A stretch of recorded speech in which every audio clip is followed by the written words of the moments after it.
Good afternoon, everyone.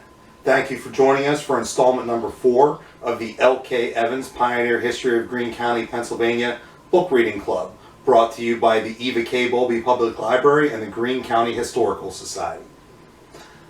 This week, we read about several of the early families that inhabited Greene County, and I wanted to talk a little bit about why some of them may have settled here. So, the settlement in this area began primarily in the 1760s, though there were people traveling the area prior to then.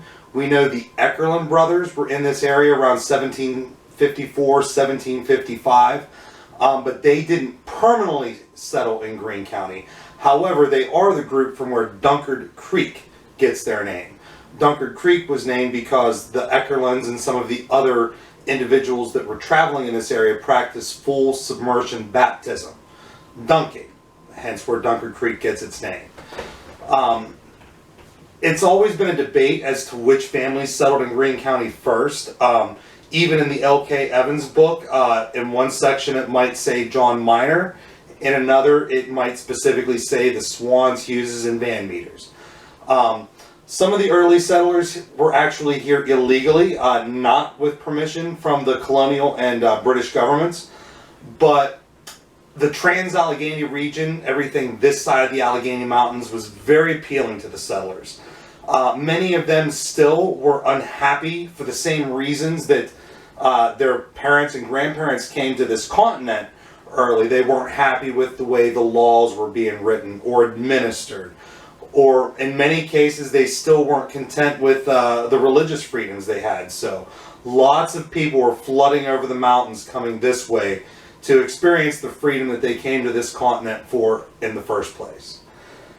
Also, interestingly enough, we're all aware of the Mason-Dixon Line and the role it played in this area. And most people tend to think of the Mason-Dixon Line as being relevant to the Civil War. However, it was just as relevant in the time period of the Revolutionary War and the early settlement as it was during the Civil War. The Mason-Dixon Line, when it was finished, determined where the boundary line was between Pennsylvania and Virginia. And in fact, many of our earliest settlers here in Pennsylvania actually believed that they were settling in Virginia. In fact, a lot of our early land records actually come from Virginia land offices. And to talk about that a little bit, if you're ever interested in doing research, Bowlby actually has a very, very good section on local history, so that's an excellent place to start.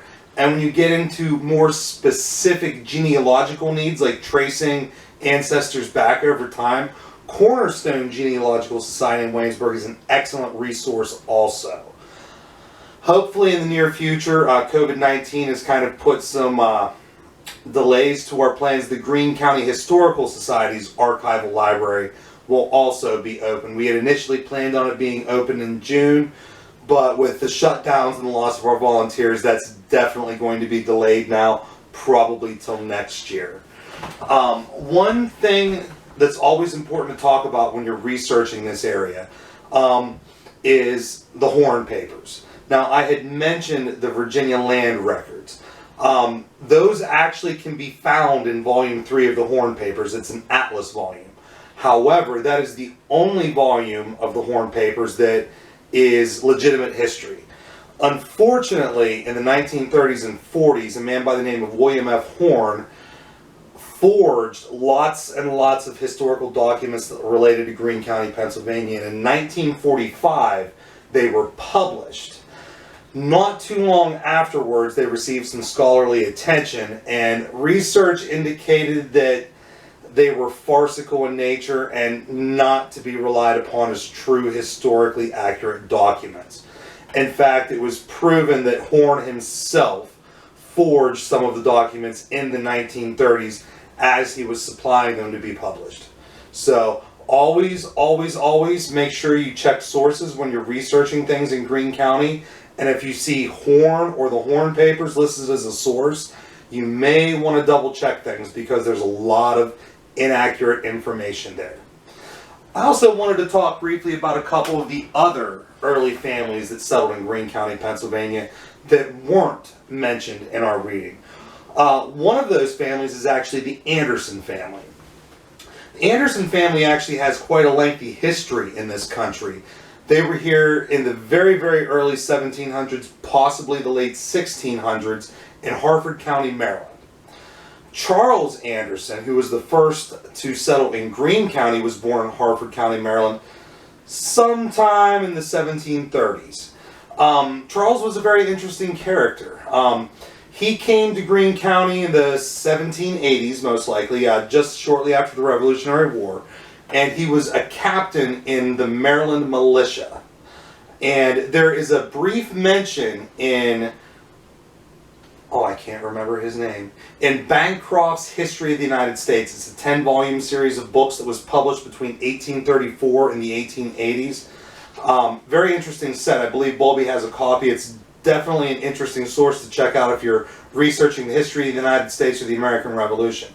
But to get back to our point, Charles Anderson is, Charles Anderson is actually briefly mentioned in that series of books as being with George Washington when he crossed the Delaware.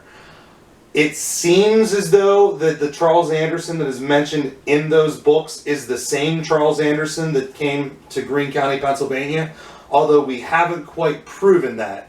Though, from lack of other options, it does seem like it's the same individual. So, interesting little bit of history there on Charles Anderson.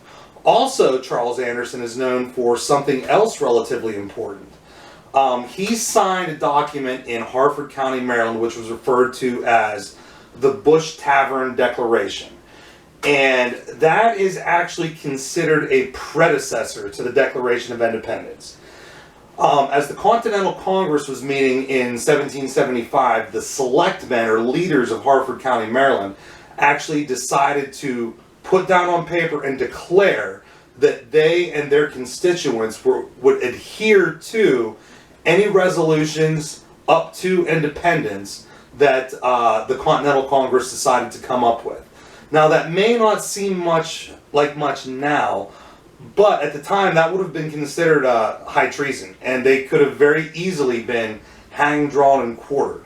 We tend to forget that when we think about our founders, what exactly they were putting on the line. These weren't just mere political decisions they were making. They were putting their lives, their fortune, and their sacred honor on the line as they established this country. And many of our Greene County settlers were doing very much the same thing. So, if you're an Anderson descendant, be proud because you have a rich and wonderful heritage in this country. Another family that's interesting to speak about is the Dye family. The Dye family actually shows up in New York, specifically on Manhattan Island in the 17th century, with a man named Lawrence Deutz, whose name was later anglicized to Dye. His great-great-grandson, James Dye, came to this area and settled here. He had a son, Andrew Dye, who was one of the first to come to the aid of the Corbly family when they were attacked by the Indians in 1782. And that fact is actually recorded in the Meehan family history called the Meehan Sept in Ireland and America, if anybody wants to reference that. In fact, I believe it's on page 400. James Dye was also, Andrew Dye had a son, James Dye, named after his grandfather, who was also a very well-known and prominent justice of the peace in the area.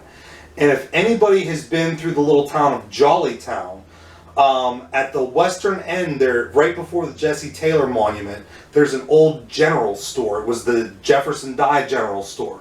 Jefferson Dye, of course, is of the same family. Jefferson was a veteran of the American Civil War and established that general store. Not only was it a general store, it was a general store, a cabinet shop, a coffin shop, and an undertaker's shop. So Mr. Jefferson Dye, he wore a few hats. And that actually was one of the longest operating general stores in the country. I don't know the exact year it closed, but it was the mid-90s probably. So it was an operation for well over 130 years by the same family.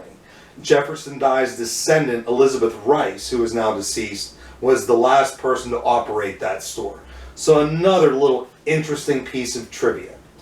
So that's it for this portion of the video for today.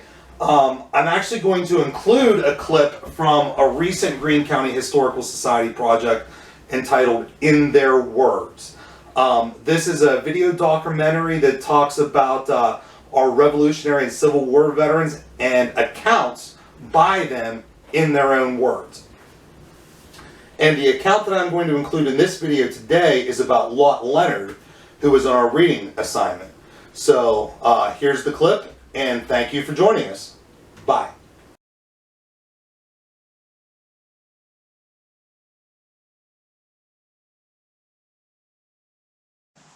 Is it on? Mm-hmm. Excellent.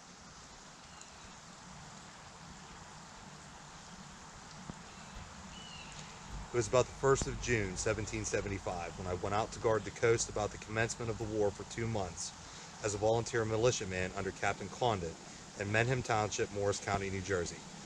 I was about 20 years of age and was stationed for the most part on Trimble's Point between Elizabethtown and Amboy, and after my time expired, I served again for 2 months in the same manner. Shortly after this, I emigrated with my father's family to the western part of Pennsylvania, Greene County, where I have resided ever since and still reside today. Shortly afterwards, in the summer of 1777, about the 1st of July, I went out to volunteer under Captain William Harrod against the Indians and marched to the flats of Grave Creek along the Ohio River. We were called scouts or Indian spies. We had no colonel or general officers with us, but Colonel McCleary and Colonel McFarland commanded in that part of the country, and occasionally, after serving about 4 months in this way as a private, an election was held by the company for officers, and I was elected captain, and was accordingly sworn in and commissioned at Phillips Fort, where court-martial and other military business was done and meetings held, and I was a captain of Indian spies and rangers. Having recruited and supplied my company, we marched to a place called Gerard's Fort on Big Whiteley Creek in Greene County, where we made our headquarters and collected our supplies, and where I fell back when pressed by superior numbers. I continued to command and serve at this place from the 1st of June to the 1st of October in the year 1778. The enemy retired and hostilities were not resumed until about the middle of May 1779. I again raised my company of spies and rangers, and we established our headquarters at Ross's Fort on Ruff's Creek, about 6 miles from where Waynesburg now stands in Greene County. From this place, where the neighboring people were forted, I marched with my men in different directions toward the Ohio River, scouting, watching, and pursuing the enemy. Many people were murdered in every direction around, and when intelligence was brought of these depredations, we pursued the enemy until danger in that quarter disappeared. I was then employed in guarding the settlers and contending with the enemy for 5 months this season until the middle of October. The next spring, the latter part of May, the enemy reappeared at Ross's Fort, and I again called out my men and took command as before. We pursued, and the enemy, who had murdered many families on the headwaters of Whiteley Creek and on Dunkard Creek, and thence to the headwaters of Fish Creek that empties into the Ohio River, about 20 miles below Wheeling, Virginia. Whilst pursuing the Indians on Fish Creek this season, which was 1780, on a steep hill while passing over a rocky place, I fell and split the calf of my knee so that I was unable to walk and had to be carried to the fort on the horse that carried our provisions. I was unable to pursue any further service until nearly a year afterwards. I was out for about 4.5 months. It was around June, about the time of the first corn hoeing, that I was again called by danger and alarm to the field, being still in command as captain, and my service was again required. My company was collected and reorganized and was part of the summer station at Bell's Fort, higher up Ruff's Creek. We were employed at guarding the people at various other forts, Jackson's Fort, Klein's Fort on Muddy Creek, and we retired later than usual in November. I think early in the month it was, making this time of service more or less 4 months. In the spring of 1783, I was stationed with my company at Seals Fort, about 4 miles from Jefferson, and at this same spring until sometime in October, we were in this fort in the surrounding country, protecting the settlers from hostile incursions of the enemy. If I was to enumerate all the times I served in the forts and fields, I feel confident would exceed more than 3 years. And though all evidence of my commission and times have been destroyed, there are still some who remember my time in service as a captain in the Revolution. And that's that.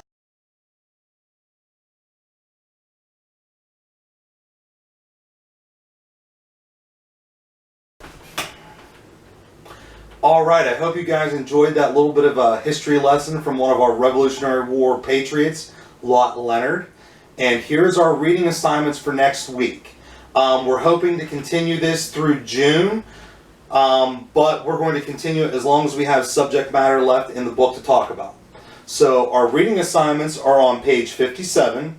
The section is called The Tory Year. Page 106, titled Wayside Gleanings. Page 130, Historical Sketch of Greene County, Pennsylvania in 1876. Page 134, The Land on which Waynesburg now stands. And page 141, An Old-Time Circular Hunt. So thank you for joining us. Thank you for participating in this series. And we hope to see you next week. Thank you. Bye.